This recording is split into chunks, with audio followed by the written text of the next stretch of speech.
विद्यार्थी मित्रांनो, आज आपण संशोधनामध्ये संशोधकाच्या काय जबाबदाऱ्या असतात याबद्दलची थोडक्यात चर्चा करणार आहोत. संशोधकाच्या जबाबदाऱ्या आणि तो करत असलेले संशोधनाचे काम यामध्ये सचोटी, प्रामाणिकपणा, वस्तुनिष्ठता आणि जबाबदारीचापणा हा अत्यंत महत्त्वाचा भाग आहे. याशिवाय संशोधनाचं काम पूर्ण होऊ शकत नाही.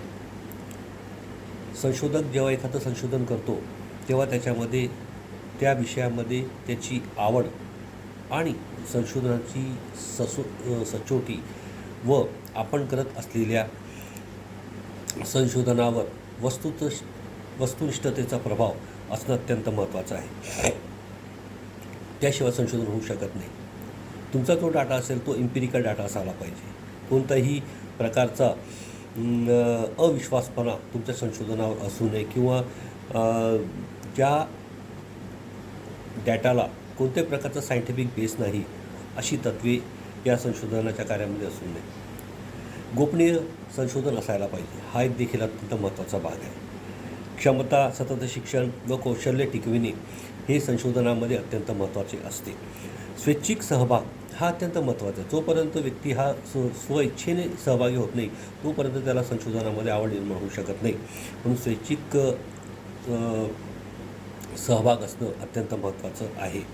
तसेच कायदे आणि धोरणाचे पालन केले गेले पाहिजे. संशोधनाच्या काही सचोट्या आहेत, काही कायदे आहेत, काही नियम आहेत. हे नियम या संशोधकाला या ठिकाणी समजले पाहिजे व त्याचं पूर्णपूर पालन त्या ठिकाणी यांनी करायला पाहिजे. तुमचा जो डेटा असेल तो त्या डेटाचं जबाबदारी पद्धतीने व्यवस्थापन देखील तुम्हाला करता यायला पाहिजे. तुम्हाला मिळत असलेला डेटा हा कोणत्या ठिकाणी कसा प्रगत पद्धतीने वापरला जावा व कोणत्या पद्धतीने त्याचा उपयोग त्या ठिकाणी करण्यात यावा याचं पूर्वनियोजन, व्यवस्थापन हे संशोधकाकडे असलं पाहिजे. त्याचबरोबर काही अधिकार हे संशोधकाला असतात. त्या अधिकाराचा पुरेपूर वापर या ठिकाणी संशोधकांनी या ठिकाणी पूर्णपणे करायला पाहिजे. तसेच संशोधक जेव्हा संशोधन करतो तेव्हा तो स्वतंत्र आणि कोणताही दबाव त्या व्यक्तीवर असणार नाही याचं भान त्यांनी ठेवणं अत्यंत आवश्यक आहे. तो दबावाखाली जर संशोधन करत असेल तर त्याच्या संशोधनाला पाहिजे तसे महत्त्व येऊ शकणार नाही किंवा त्याला जे निष्कर्ष मांडायचे आहेत तो निष्कर्ष त्या ठिकाणी मांडू शकणार नाही. त्याचबरोबर संशोधनामध्ये तुमच्या संशोधनाचं वितरण हे न्यायपूर्ण असायला पाहिजे व त्याचं जे सादरीकरण आहे हे सादरीकरण देखील न्यायपूर्ण असायला पाहिजे. जेव्हा तुम्ही एखादा निष्कर्ष मांडता तो निष्कर्ष मांडताना तो निष्कर्ष सर्वसामान्य जनतेला त्या ठिकाणी समजला पाहिजे. त्याचबरोबर तो निष्कर्ष, त्या निष्कर्षाचे फायदे तोटे हे संपूर्ण तुम्हाला सर्वसामान्य जनतेला व सरकारला देखील सांगता आला पाहिजे की जेणेकरून त्यावर सरकार निर्णय घेईल व जनता देखील त्यावर योग्य प्रकारे कार्यवाही करेल. त्यामुळे निष्कर्षाचं जे सादरीकरण असतं ते अत्यंत महत्त्वाचा भाग आहे असं या संशोधनामध्ये म्हटलं जातं.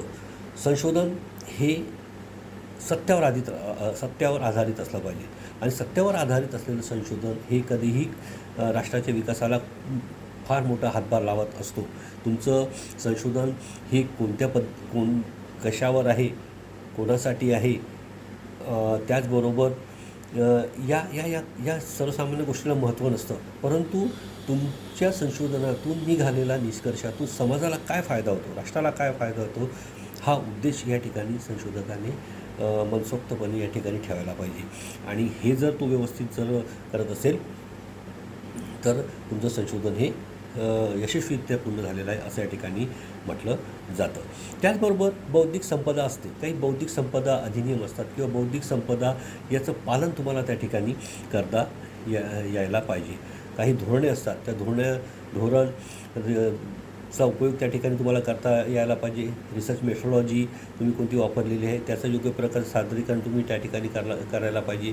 त्याचबरोबर हे संशोधन करताना याच्या अगोदर कोणते संशोधन झालेले आहे, त्या संशोधकाचे निष्कर्ष काय आहे हे देखील तुमच्या संशोधनामध्ये तुम्ही मांडायला पाहिजे, म्हणजे जेणेकरून पुढचं संशोधन करायला व्यक्ती हा मोकळा होईल.